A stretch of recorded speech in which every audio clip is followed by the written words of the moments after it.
7 তারিখে মমতা ব্যানার্জির সরকার হবে, এদের ঘাড় ধরে যদি সাথীর পায়ে আর তার 2 বছরের মেয়ের পায়ে ফেলে যদি আমরা এদেরকে দিয়ে ক্ষমা না চাওয়াতে পারি, আমি এক বাপের বেটা না, আমার নাম অভিষেক বন্দ্যোপাধ্যায় নয়। এবার বল তোর বাপ কোটা, তোর বাপেদের নামগুলা কি এবার বলে যা।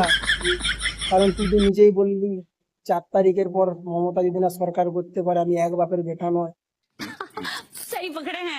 তাহলে তুই ক বাপের বেটা একবার বলে যা। আবার এখন এখন উঠে পড়ে লাগছু 2 বছরের বাচ্চার মেয়ের পায়ে শিকল পরাবি। তোরা নেতা নয়, তোরা রাক্ষস। সেই জন্য জনতা একদম পাল্টি দিচ্ছে। এবার রামকে নিয়ে আসছে, এবার রামের কাজটা দেখে যাস। তো সবাই মন থেকে বলো জয় শ্রীরাম, হর হর মহাদেব।